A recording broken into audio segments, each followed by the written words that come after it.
Assalamualaikum warahmatullahi wabarakatuh. Salam Oase. Kembali bertemu dengan saya Dr. Elsa.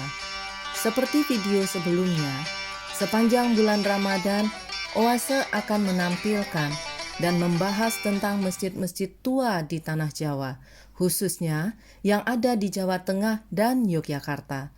Masjid-masjid tua yang dimaksud merefleksikan tentang bagaimana Islam hadir di Tanah Jawa tanpa menghilangkan unsur-unsur budaya yang telah lebih dulu ada.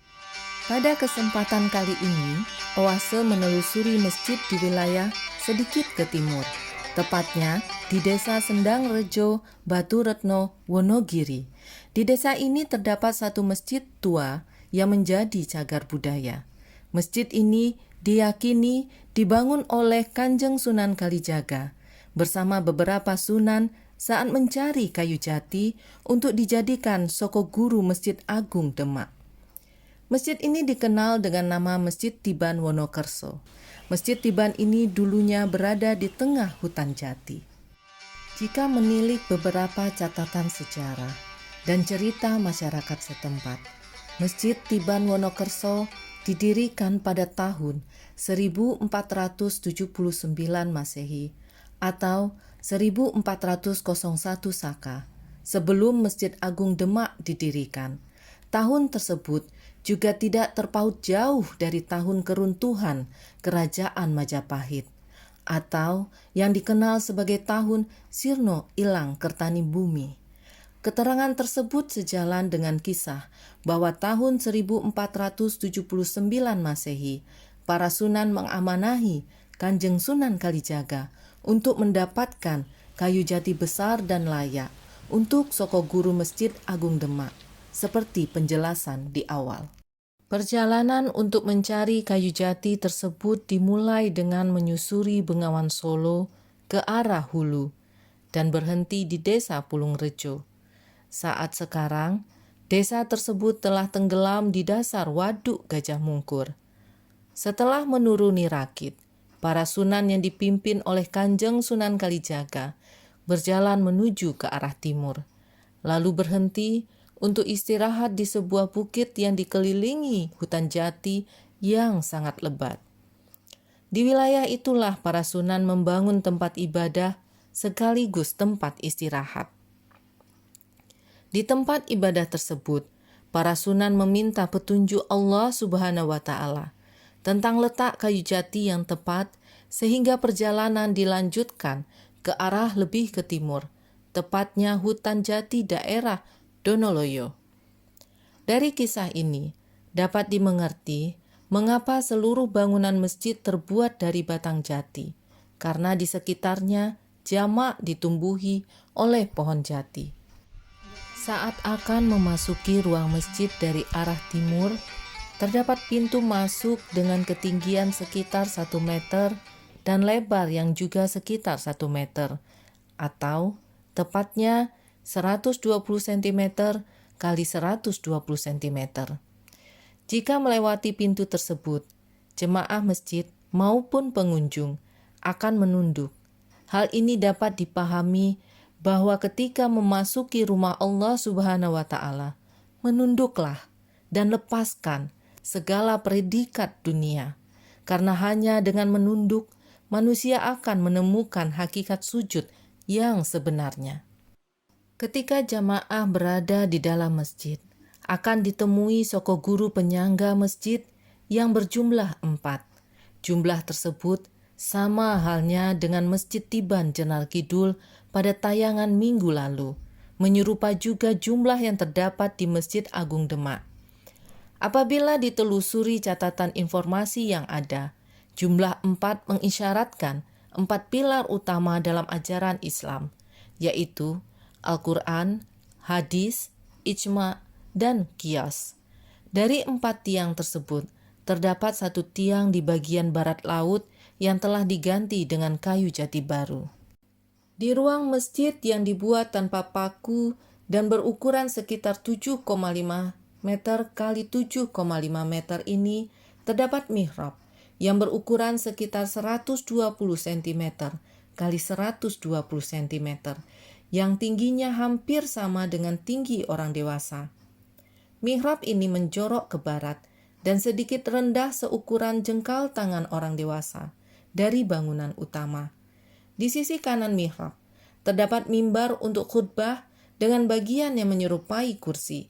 Di bagian bawah mimbar, di dua sisinya, terdapat ukiran menyerupa naga Jawa yang sedang menganga. Saat sekarang ukiran tersebut sudah merupakan duplikasi yang asli, karena ukiran asli telah hilang dicuri. Hal ini mengisyaratkan adanya adopsi budaya lokal masyarakat Jawa pada ornamen masjid. Bagian atas pilar mimbar terdapat lengkungan dengan dasar bersegi 8 yang menyerupa Surya Majapahit. Surya Majapahit memiliki 8 jurai sinar matahari yang mengarah ke 8 penjuru mata angin. Kembali, terdapat adopsi simbol Majapahit pada masjid seperti halnya Masjid Tiban Jenar Kidul di tayangan minggu lalu. Simbol segi 8 atau oktagon ini banyak ditemui di beberapa ukiran ornamen Masjid Tiban Wonokerso. Mengulik kata Tiban, dari informasi juru rawat masjid disebutkan bahwa kata tersebut berawal dari sejarah pelarian Raden Said atau Pangeran Sambernyowo bersama pengikutnya saat diburu oleh tentara Belanda. Mereka kemudian bersembunyi di semak-semak, tepatnya di kolong masjid, sehingga tidak ditemukan oleh tentara Belanda. Saat mereka keluar dari persembunyian, mereka mendapati sebuah masjid menyerupa rumah panggung. Oleh karena mereka tidak tahu siapa yang membangun masjid di tengah hutan, maka masjid tersebut dinamakan Tiban, yang berarti tiba-tiba ada. Kemudian masjid tersebut dipelihara oleh 3 utusan Pangeran Sambernyowo yang sekaligus membuka hutan di sekitar masjid untuk tempat tinggal, dan kelak daerah itu dinamakan Wonokerso. Berikut penuturan Pak Warto, sang juru rawat masjid, tentang sejarah Masjid Tiban ini. Assalamualaikum warahmatullahi wabarakatuh. Nama saya Warto, juru pelihara Masjid Tiban Wonokerso ini. Masjid ini didirikan oleh para wali 9. Katanya para wali itu mau mencari kayu untuk Masjid Demak, bikin persinggahan sini dulu, baru melanjutkan mencari kayu untuk Masjid Demak. Kurang lebih umur masjid ini 600 tahun sebelum Masjid Demak. Kembali menyusuri bagian luar masjid. Bangunan masjid seluruhnya terbuat dari kayu jati, termasuk atapnya. Dulu berupa sirap jati yang sekarang telah diganti dengan genteng. Bentuk bangunan menyerupai rumah panggung segi 4, sekilas seperti miniatur Masjid Agung Demak. Atap tumpang masjid mirip pundan berundak yang menjadi ciri khas budaya lokal prasejarah Indonesia, dengan jumlah 3 atau ganjil, seperti halnya tradisi Hindu sebagai puncak Meru yang suci.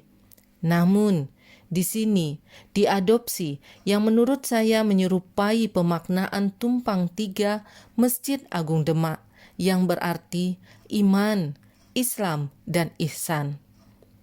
Sementara itu, di puncak atap terdapat mustaka dari tanah liat yang sekilas tampak menyerupa mustaka Raja-Raja Majapahit. Hal ini menjelaskan kepada kita bahwa bagaimana terjadinya silang budaya melalui arsitektural Masjid Tiban Wonokerso. Dari penelusuran di Masjid Tiban Wonokerso kali ini, kita diajak untuk memahami bahwa para Sunan tidak hanya mengapresiasi, tetapi juga mengadopsi arsitektural dan simbol-simbol kebesaran Majapahit ke dalam arsitektural masjid di awal perkembangan Islam di Tanah Jawa. Demikian dan terima kasih. Nantikan tayangan Oase selama bulan Ramadan berikutnya. Salam Oase. Assalamualaikum warahmatullahi wabarakatuh.